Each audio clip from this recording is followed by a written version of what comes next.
En este video vamos a ver el concepto de prescripción.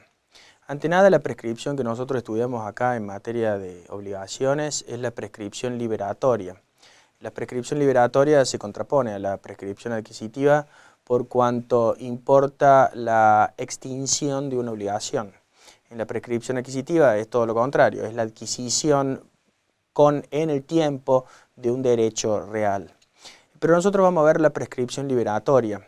La prescripción liberatoria lo vemos dentro de los modos extintivos. Es un modo extintivo bastante importante. La prescripción liberatoria está en cabeza del común de la gente de opinar si prescribió o no una obligación y en ese caso cuándo prescribió. Tiene distintos matices. Tenemos que empezar por los elementos de la prescripción. La prescripción se configura en primer lugar por la inacción del acreedor y en segundo lugar por el paso del tiempo. Estos dos elementos son los que van a concretar y configurar la prescripción liberatoria.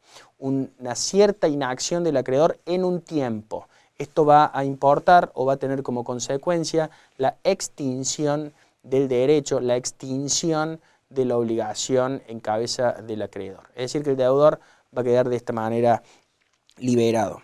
Dentro de la prescripción, nosotros además de estudiar el concepto y además de ver los principales caracteres, vamos a ver cuáles son los supuestos o circunstancias que pueden ocurrir en la prescripción. En primer lugar, analizando los caracteres, vamos a mencionar los 5 caracteres más importantes de la prescripción. Decimos, no se puede declarar de oficio como primer carácter. Esto quiere decir de que el juez no puede solo declarar una obligación prescripta. A pesar de que el juez vea de que obviamente pasó un lapso de tiempo, el establecido por la ley, más la inacción del acreedor, el juez no la puede declarar de oficio. Y esto no puede ser así, ya que el juez nunca podría saber si a pesar de que pasó el tiempo, si realmente ese tiempo no se había suspendido o si no se había interrumpido. Dadas estas cuestiones que lo tienen que decir las partes, el primer carácter que tenemos es que el juez no puede solo declarar la prescripción, sino que solamente lo podrán hacer las partes. En segundo lugar, un poco recién lo mencionamos, el segundo carácter es la legalidad. La prescripción está establecida por la ley. Las partes no estipulan la prescripción. La ley establece la prescripción y los plazos de prescripción que van a ser distintos en cada tipo de acción en particular y en cada caso vamos a obtener este plazo establecido en la ley puntualmente. En tercer lugar, el tercer carácter es que no es renunciable. Esto de alguna manera lo hace ya que es de orden público, las partes no pueden ampliar o mejorar los plazos de prescripción, las partes no podrán renunciarlos totalmente. Cuando me refiero a que no se pueden renunciar, uno se refiere a la prescripción antes de que se cumpla, ya que una vez que se cumple la prescripción, sí el que está obligado puede renunciar a la misma y eventualmente pagar.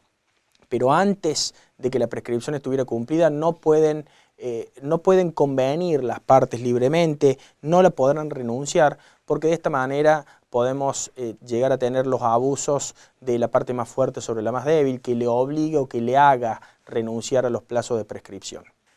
La esencia de la prescripción es que no quede una persona obligada de por vida frente a otra. Entonces, la esencia de la prescripción de alguna manera es la seguridad en que alguien no quede permanentemente obligado a tener que rendir cuentas de si pagó o no, si cumplió o no y tener en cuenta cada una de las prestaciones que alguno asuma. Más que nada es por una cuestión de seguridad jurídica.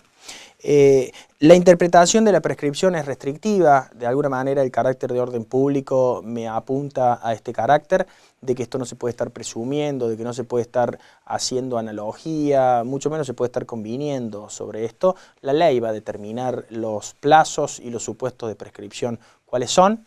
Y finalmente tenemos el carácter de que extingue un derecho. La prescripción tiene por finalidad esta extinción del derecho, extingue las obligaciones y por eso es que lo estudiamos en materia de obligaciones como punto saliente a la hora de hablar de modos extintivos y lo sumamos a todos los modos extintivos que nosotros estudiamos.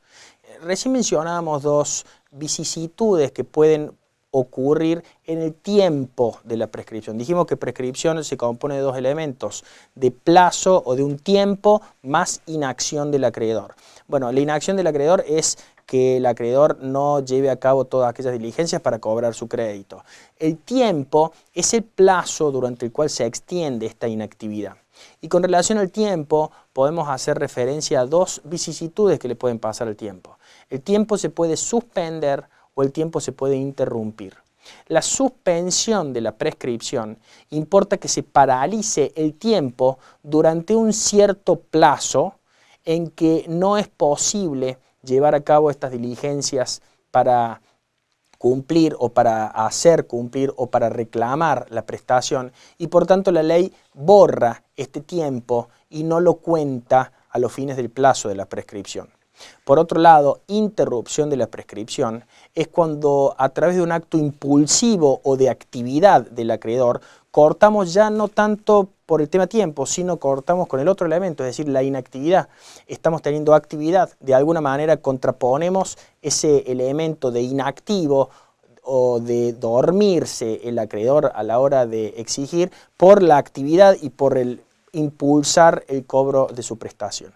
Entonces la interrupción importará que desde el momento interruptivo se borre todo tiempo ocurrido o pasado para que empiece a correr nuevamente.